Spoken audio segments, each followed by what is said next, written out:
Hey guys, welcome to part 2 of our Winter Flyfishing Series. Our Winter Flyfishing Series is designed to present a handful of patterns that we like to use in the late winter and early spring, show you how to tie them, and then bring you some footage where we're actually fishing them. So today I have my sons Aaron and James here with me again, and we're going to be tying two flies that I think are pretty productive and fairly simple for the beginning tie flyer. And the first one is just a simple Caddis. Okay, not much to it. Very simple for the beginning fly tire. Very effective just about all year round. That's one of my probably top 3 patterns that I've fished. Caught my biggest trout ever on that. The other pattern, very good for winter and early spring, but can also be really great in the fall during the spawn, is just a simple egg pattern, okay, with a little hot spot on it. Okay, so I hope you guys enjoy it. Pay attention for you beginning fly tires, and hopefully we'll have some fun. Okay guys, so we're getting ready to tie the first of our 2 patterns for this part of the Winter Fly Fishing Series, and this one will be the Caddis. Just a simple Caddis pupa. We'll be using today a size 20 Tiemco TMC 200R in size 20. We have our black thread and dubbing. So when it comes to this particular fly, it's going to be very dependent upon your local streams, and ours, all different shades of olive work well. Today we'll be using I guess like a medium olive, and Aaron's going to demonstrate how to tie this. Take it away, buddy. So the first thing he's going to do is begin his thread wraps.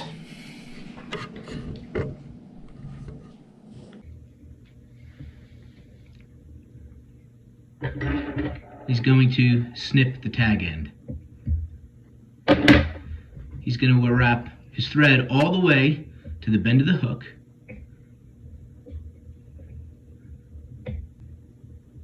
Good. Now he's going to take some dubbing.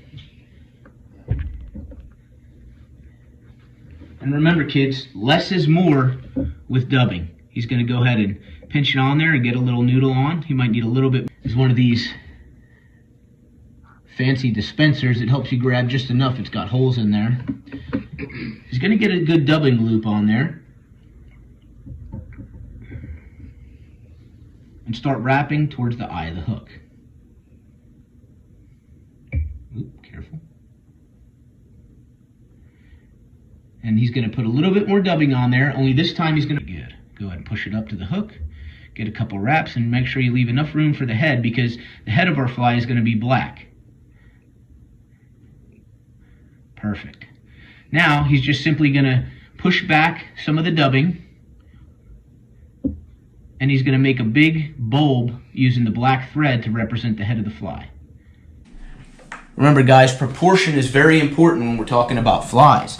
If the head appears too large or too small, it could really tip the trout off to say, hey, something's wrong here, and maybe pass up your fly for something else.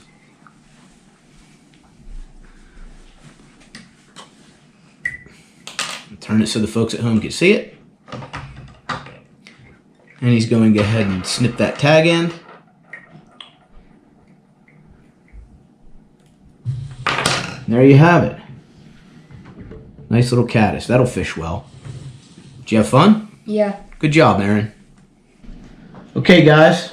Next fly for part 2 of our Winter Fly Fishing Series is just an egg pattern. If you see here, it's got a little hot spot on there, hot pink. And you guys can use any color you want that works well on your stream. We find these kind of peach colored with a bright pink hot spot work really well on our local streams.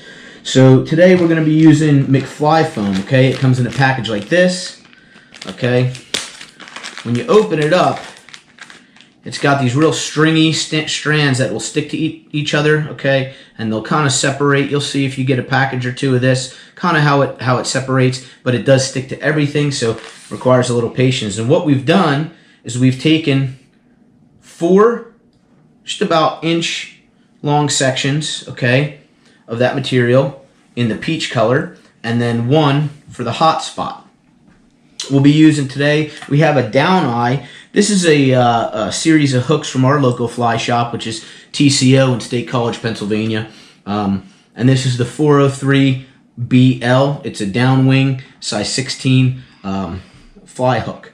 And really, thread color doesn't matter so much because you're going to be kind of covering it all up. But today we're just going to be using a pink thread. Okay, so James is going to show you how to tie an egg pattern. He's going to start by getting his thread secured on the hook.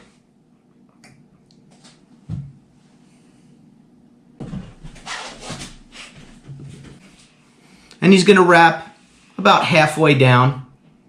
Right about there, he's going to stop and snip his tag end. And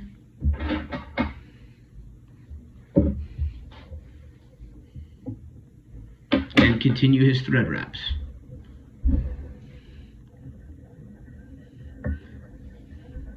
Now he's going to start coming back forward towards the eye of the hook, just a few wraps. And that's good.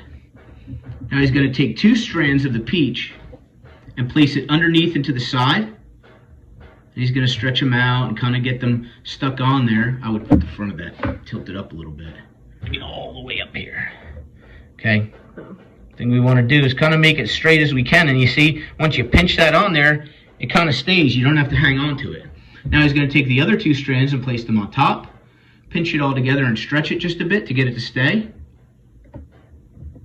And then whatever material you're using for your hot spot, place right up on top.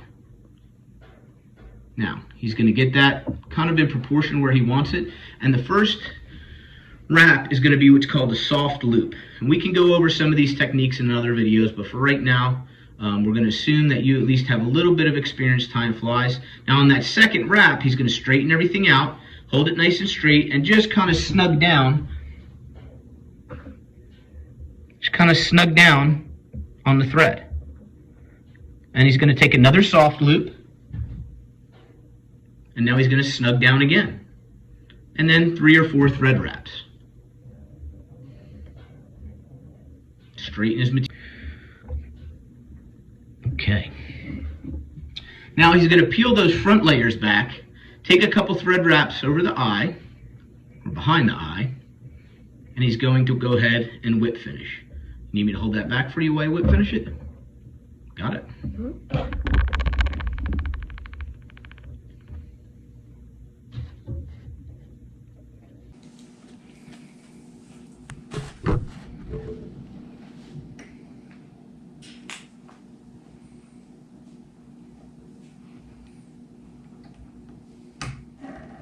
Very good. Turn it back sideways so the folks at home can see it. And then he's simply going to trim off that thread that's hanging.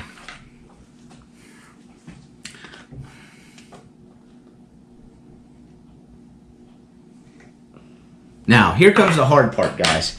We want to try and lay all these flat as we can, and start peeling them up one layer at a time so that they're all sticking straight up. Why don't you go ahead and take over there, James?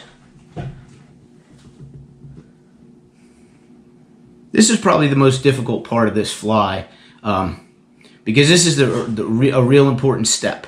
So you basically want to get all your strands pointing straight up. And you see what James is doing? He keeps twisting and turning them in his fingers. So let me demonstrate real quick. I'll start at the bottom and kind of move my fingers forward and back, okay, until we have a nice, tight, straight ball. And then he's going to take his scissors, and as close to the hook as he can, he's going to snip all the way deep in the scissors, all the way deep.